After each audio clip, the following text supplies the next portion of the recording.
more vapor and ghost slimers, and then first you unlock the system.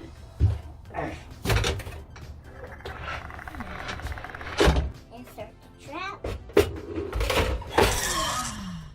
And then when you turn it off, the ghosts are in there. Well, Lisa, pull the trap out. Slowly lock the system. Push, set your engine in.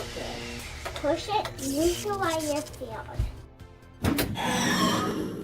Light is green, trap is clean. We're going to back up just a little bit so you guys can see the fabrication of this storage facility, even though I didn't hear the magic word.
Alright, so let me show you guys what I got going on here. This top section right here on the Real Containment Unit has a popped out box like this with an electrical lid, and then, forgive me for not knowing the proper name of this, it's like a breadboard plug-in or something. I just took the one that was out of that box that I got for free, cut it up, and then I grinded the ends of it flat, drilled a hole, and the plan is to just use those existing holes and mount that in my center there. The other one, which is like a box with a couple wires coming out of it, it is supposed to go like this on the real one, but because I made this kind of condensed and smaller, I may have to switch the position of these two. So this guy will be sideways, and maybe this guy will be vertical like this. I don't know yet. I'm not really sure. Now the reason why that really matters is because I've got this multicolored breadboard wireless little ribbon here, and now this one's a short one. It's only like 8 inches. I was able to get 3 of these off of the internet for like $5.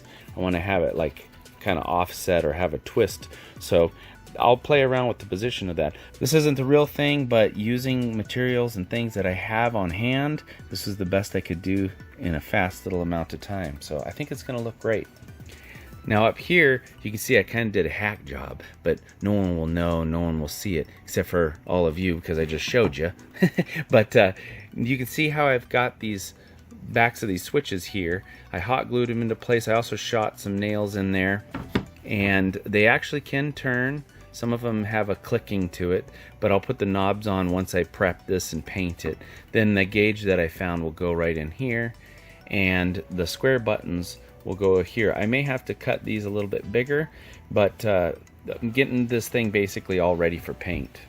As far as this handle goes, I'm actually still not happy with it. I may do something to it. It's a little larger than I would have liked. I've got to grind and clean this up. Also too, I did a second look at the original one in the movie the other night, and I screwed up and made this round when I should have made it square.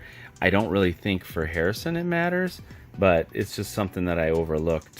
The plate turned out fine. I just got to position and shoot that into place. The door is pretty much ready to go, with the exception of some way to keep it open. So I either need to make the rails, which I've got a bunch of miscellaneous pieces right here that I may do something. I could also use grip chain.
here it is, up on the wall. Yes, this thing is heavy, too. Oh, dude, it's so heavy.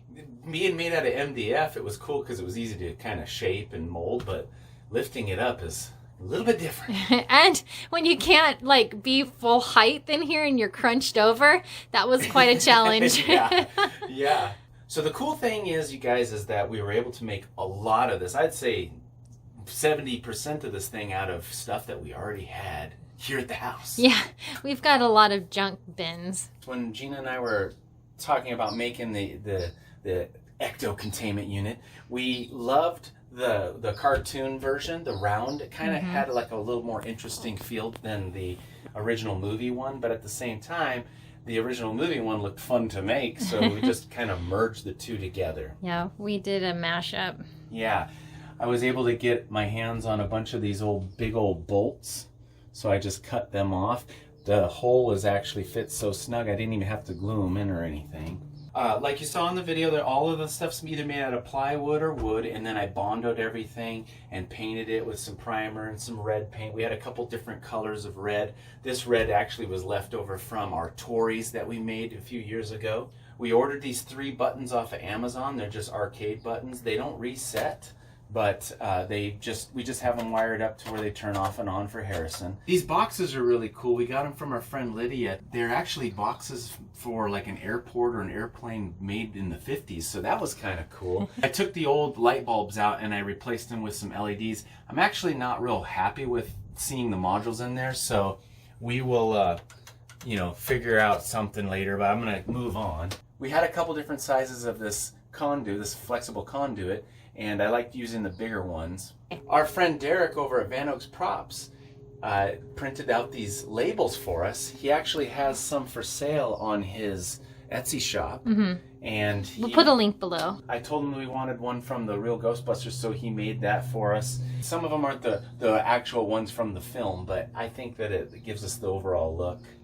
Gina went to a bunch of estate sales and garage sales. She found me a lot of these old gauges and stuff. So yeah, I had to pull them off. I had to haul these huge metal boxes.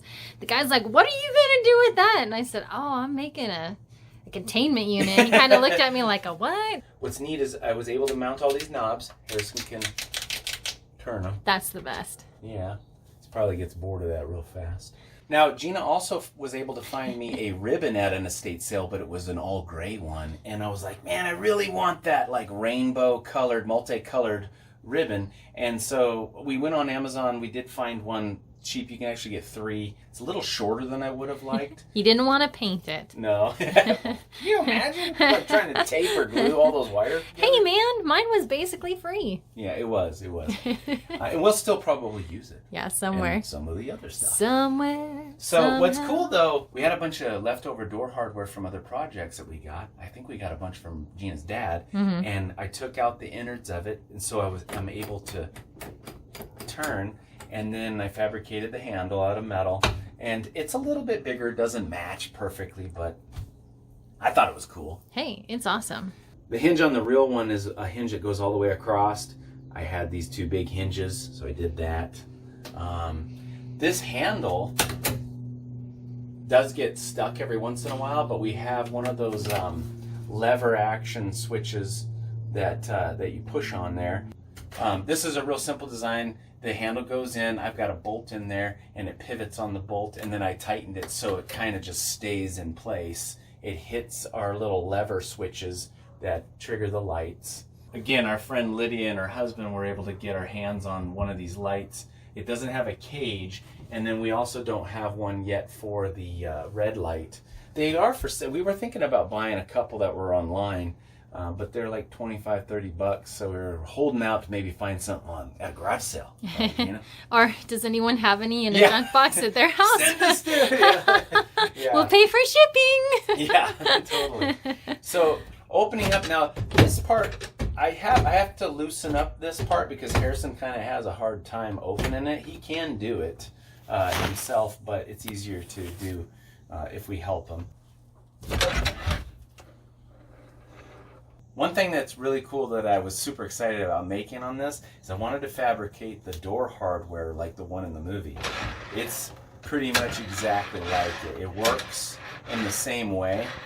The rails go up in behind here, and they just slide right into place. And when it's in the lower position, it's actually what's holding it horizontally. To do this part, I use, it's a gap filling foam, like a tubing. There's a couple different names for it, but we actually had some of this left over. We were going to make vines for our pumpkins and stuff. And I basically just hot glued it all together and then threw a coat of black paint on there. All these pieces, again, thank you, Lydia, we were able to get. They're not exactly movie accurate, but they're pretty cool. They worked perfectly for this. And you made the silver bar, right? Yeah, I made this. This is one of those like heat resistor blocks or whatever. They kind of remind me of like amplifiers. And then I made this gold piece of wood here that bolts to it, just like in the movie. More stickers by Derek. I was able to cut a couple pieces of scrap metal, and then we went to Home Depot and we got these. You can actually adjust the tension on it, and that's what keeps the door shut. They came with a couple catches like door hardware does. I didn't want to use it because it just looks so big and bulky, so I just took a countersink bit and made a little dimple for the ball to go in. I also installed some white LED lights for the trap to slide in. Because this is the only prop trap that we have right now, it doesn't have a cartridge that releases from it like a lot of you cool Ghostbuster fans out there have made.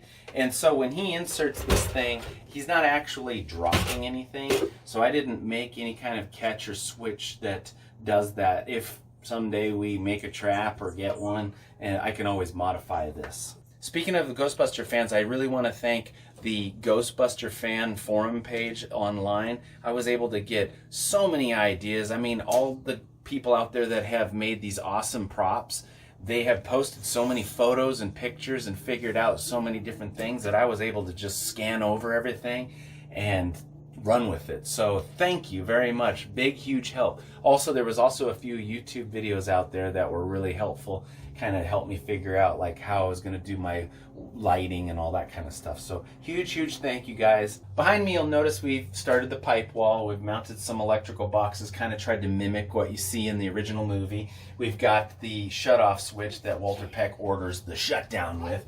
Gina found this strobe light at another garage sale find, so that works. We've started the LED lighting. Ooh, a haunted hand. We got some more boxes to mount and LED lighting that we're working on for the floors and stuff. That'll be in the next video. We have this leftover piece of flooring that from our train scene that we think is going to be perfect, so we'll cut that down, glue it. All will be in the next video. Speaking of that, for all you guys that are new subscribers, be sure to visit our channel because we've got lots of cool build videos just like this one for Disney props and haunted houses and western towns and witch cottages and all kinds of stuff. So be sure to visit, and thank you all for watching. We hope you enjoyed this video. Please leave comments. We love feedback and getting back to you guys. Oh no, don't shut down the power.